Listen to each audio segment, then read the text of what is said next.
Hello ladies and gentlemen, I am SidAlpha. I had assumed in my recent video surrounding what is now the controversy dogging Mass Effect Andromeda that there would be a great deal of people who either failed to listen, failed to understand, or deliberately misconstrued certain statements made by me in order to either have someone new to yell at, assuage their own egos, or to somehow justify their own actions. And through it all, the message seems to have either gotten lost for a certain amount of people, or it simply fell on deaf ears. Now, instead of listening, a great many people decided to denigrate or to belittle. Cries of SJW cuck, virtue signaling, and a few other meaningless and pointless terms were thrown around, but for those of you that are capable of rational thought, this may paint a clearer picture for you. Now, in my original video, I pointed out the heavy-handed, politically and socially themed messages being portrayed by the two authors in question. One relating false information, and the other somehow involving the current president and his administration as some basis of argument. Now, the latter was edited out without notification shortly after my video had caught on and started receiving larger attention, which also points out more toward the author knowing they had erred, and instead of being a responsible adult and journalist and posting an edit note or update note, he decided instead to attempt to quietly sweep his politically charged statements under the rug. And that's fine. Kotaku has long been known to be highly partisan, and their journalistic ethics have been called into question on numerous occasions, and to expect unbiased truth from them is about as realistic as expecting Fox News to promote the virtues of Hillary Clinton. It's just not going to happen. That said, nothing that has been said or done has changed my standpoint 1 inch. I maintain that journalistic entities should not involve their own social and political views onto a topic that involves either one. Some misconstrued my statements to be more a blanket doctrine that I do not feel that politics have any place in video games as a whole, and that estimation is patently false. Now, I know for a fact that video games and their unique interactive medium can be used in a wide variety of ways that are not solely limited to entertainment purposes. Indeed, as a form of political commentary, video games can be exceptionally impactful and can cover an impressive array of topics to that regard, or really any topic. The BioShock series and Papers, Please would be magnificent examples of exactly that, of forcing the player outside of their comfort zone and pushing them to think in potentially new directions, allowing them to experience new ideas or ways of thinking they might not have ever considered on their own. To do so in the form of a story that can engross a player much more so than a book or a movie because there is player agency there.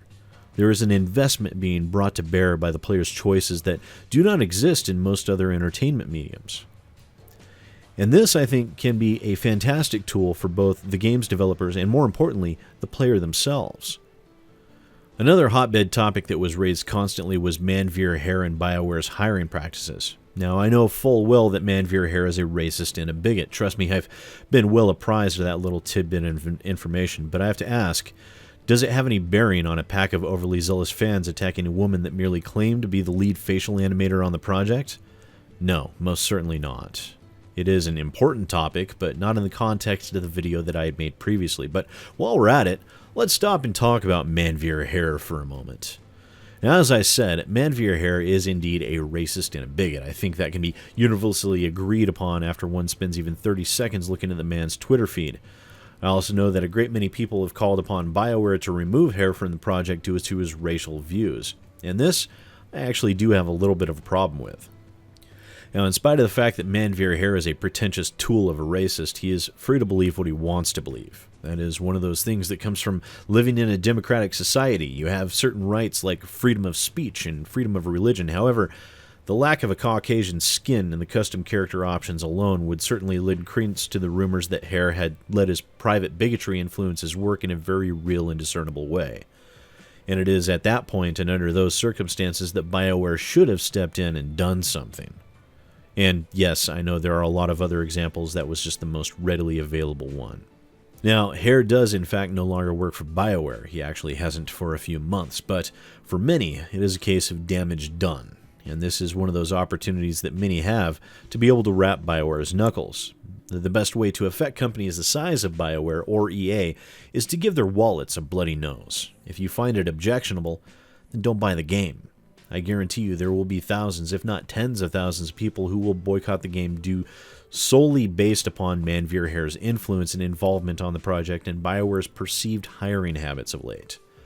For those of you that aren't aware, and full disclosure, I've done zero research into this, BioWare has gained a reputation in recent years of hiring employees with little to no previous experience, sometimes over other much more experienced talent, in order to promote more gender and racial diversity on their staff. This is something that I cannot prove or disprove, so I think you'll find me to be extremely reluctant to go into the details on that because I have no way of proving whether or not it's fact. Now, some will argue that the proof is in the pudding in this particular instance, but I based my channel on integrity and consumer awareness, not rumor mongering and contributing to what could become a potential witch hunt.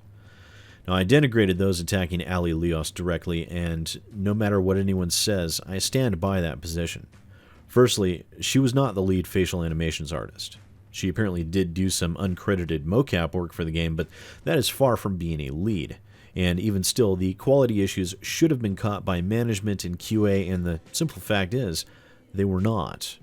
And even if those two facts were not the case, attacking a person directly in such a way with death threats and other such complete and utter nonsense is still beyond despicable. It is what happens when fan turns into fanatic. When a person loves a game so much that they define their identity by it. You can see plenty of examples of exactly that in the comments on my first video discussing this. People that are so incensed and enraged that their precious new game was not 100% perfect that they are willing to say and do anything in enraged frustration. People calling me, of all people, an SJW, telling myself and others to drink bleach and others still to kill myself.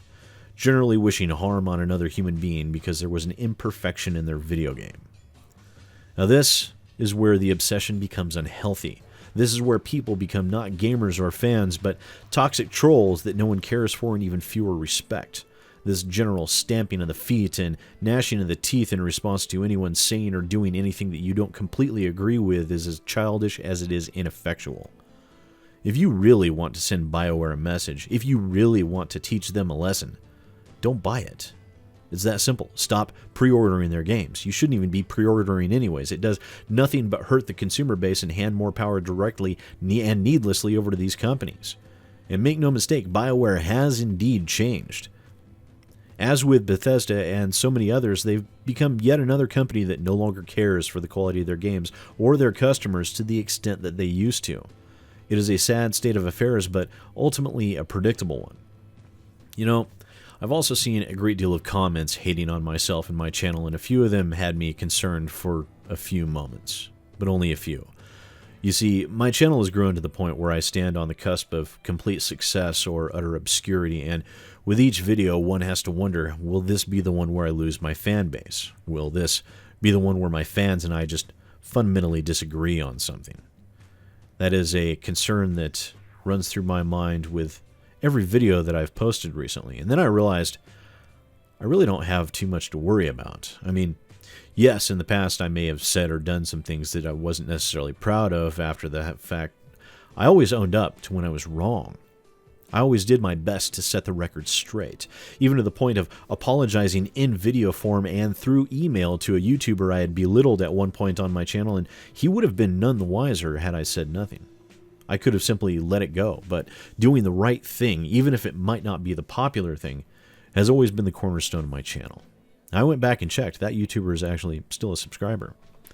And the same policies, the same ideals that have held true on my channel and that have carried me through to this point will still be upheld in every way possible. Manveers' racist influence of Mass Effect Andromeda was as fundamentally amoral and wrong as the horde that attacked a mocap artist simply because she said she was a lead on the project. Yes, she lied. That is still not a justification for the attack. There are some that would argue otherwise, and that's fine. You're welcome to your opinion. I do not agree with it at all, but I would fight tooth and nail against anyone that would attempt to take that away from you. But, you know what, guys? Buy the game if you wish. If you want to boycott the game, I applaud your efforts to stand up for what you believe in. I am a critic. It is my job to provide you with information, not to attempt to tell you what to do.